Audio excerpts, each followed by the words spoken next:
G'day YouTube, Warbles on a lot here, and we are about to have ourselves a malt liquor video using Cooper's Sparkling Ale, 5.8% alcohol, 1.7 standard drunks to the bottle. Not only does it say thou shalt not get pissed whilst thou art pregnant, but also it's best after the 19th of July 2015 at 11:29 in the morning, batch number 2. There we go, freshly opened. 4:10 in the afternoon, and the wattle is in bloom. What we've got here at the moment is an amazingly brilliant carpet of yellow all the way around the edges of the clearing.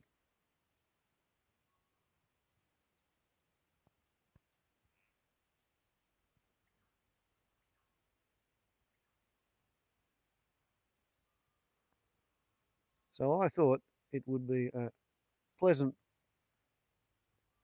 occasion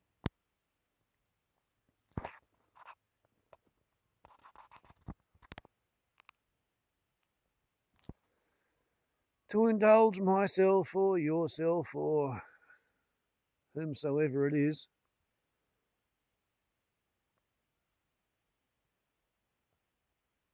with a malt liquor video on the topic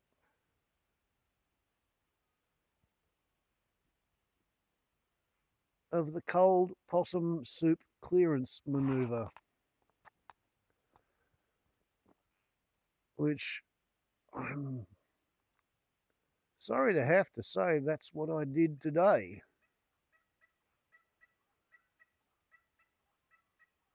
Yesterday afternoon I noticed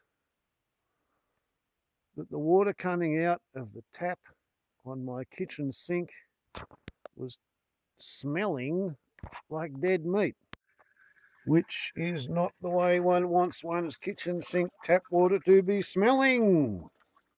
What a good thing that I actually drink from a different source of filtered rainwater.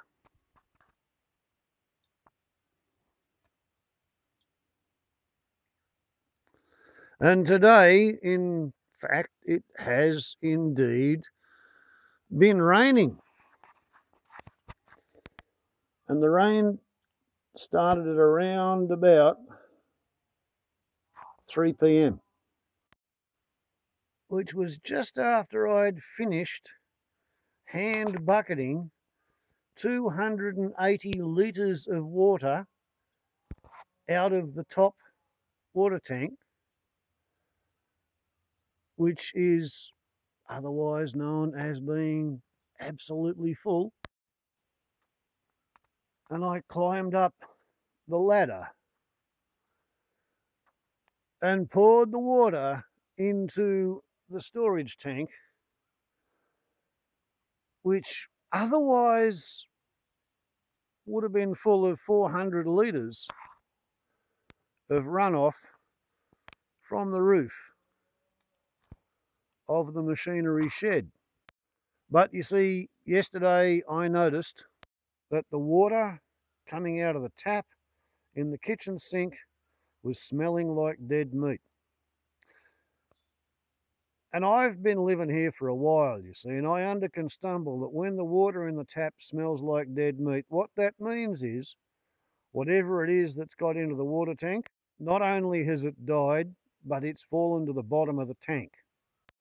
So if you're silly enough to climb the ladder and have a bit of a look in and convince yourself that because you can't see anything floating on the top of the water in the tank, therefore there's probably nothing in there, what that means is that in about 3 days to a week, whatever it is that's died and fall into the bottom is going to start to decompose itself and fill with gases, and then it will bloat, and then it will float, and then it'll come up to the top surface, and that's when you'll be able to smell rotting dead meat as you walk past your water tank.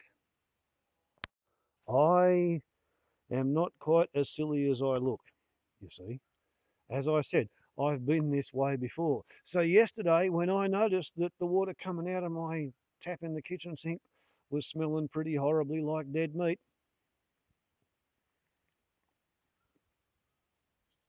I resigned myself to performing the possum soup extraction maneuver. What that means is you have to cut and undo the fishing line that holds the top onto the water tank. This top is designed, intended, and it was expected to exclude any critters. The next thing is to unclamp the drainage line and feed it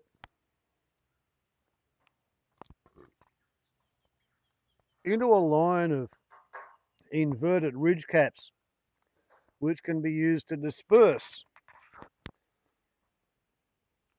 the 400 litres that will drain out of the tank in this case. Then all one has to do is bucket out around about 60 litres, which is in the dead space between the bottom of the water tank and the outflow inlet sort of thing. And at about that point, you're going to find the proximal cause of the dead meat smells coming out of the tap at the kitchen sink.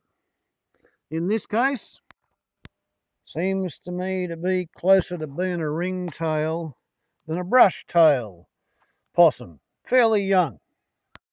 There was, in fact, a youngster, a pup, which came out about 3 buckets later. But yeah, I had to dilute the water in the dead space sort of thing 6 times, 7 times. So that took 140 litres being carried uphill just to get the dead possum out and remove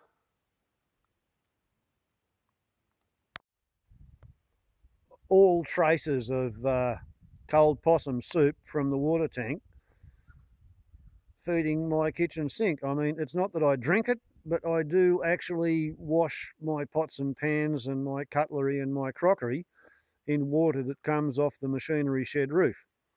Aren't those wattle trees magnificent? I'm afraid I'm just going to have to let you look at them again while I talk.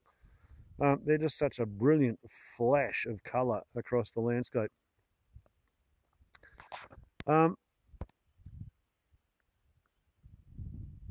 So yeah, if I had been dumb enough and optimistic enough to have chosen to ignore the first smell of dead possum, all of the hair would have fallen off the possum. And if I had been silly enough, as I was saying, happily,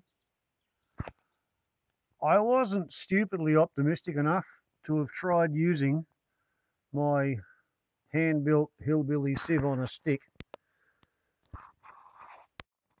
while standing on the ladder to try and scoop the dead critter out, because all that does is make sure that more of its hair falls off and more of the sediment and crap from the bottom of the water tank, which comes off the roof of the machinery shed, which is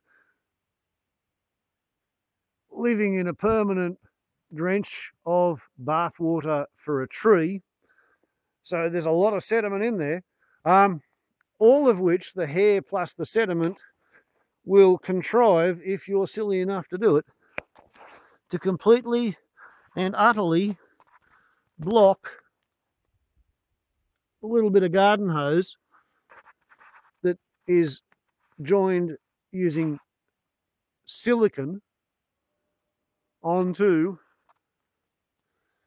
the waterbed liner, which stops the fence from leaking. That white stuff, that's the nylon felted wave suppressant they have inside the waterbeds. Oh, I can't get enough of that brilliant, vibrant, yellowy colour.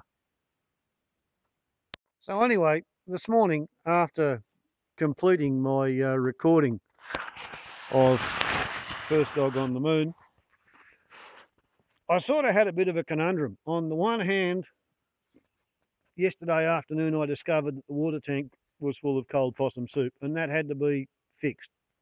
On the other hand, I was pretty much out of firewood. Here's the one stash, empty. Here's another stash, empty. There's the emergency stash in the shower beside the toilet. Here's what we have under the potbelly in the hut. But in my mind, the issue is that I've now only got 100 litres in my top tank, whereas yesterday I had 400 litres, but that 400 litres was possum soup. And today I had a choice between clearing the tank, getting rid of 700 litres or so of water and pouring it out onto the forest floor, and doing a decent job of that, and sewing up the holes in the roof, which allowed the bloody possum to get in there in the first place, or going out there to fix the firewood. But the thing is, water shortage is a really dramatic problem. You know, like I don't like having to bucket water into the kitchen sink because the tap is running with possum soup. So that's a really high priority. Whereas, according to the principles of negative sympathetic magic, I mean, sympathetic magic is when you dip your arrow point into the footprint of the deer you're hunting so that the arrowhead or the spirit of the arrow can get the scent of the prey that you're hunting. Negative sympathetic magic is when you do something opposite to what you would like to happen. You know, my father used to make it rain by mixing concrete. I make it rain by running out of firewood. If I run out of firewood and it rains, I have to cut firewood in the rain and then stack the wet firewood.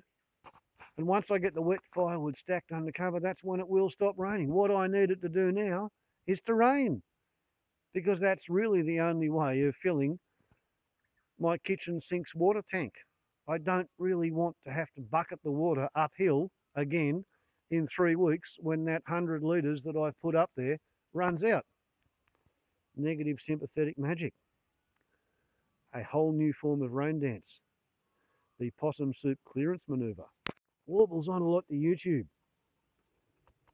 A ritualistic malt liquor video.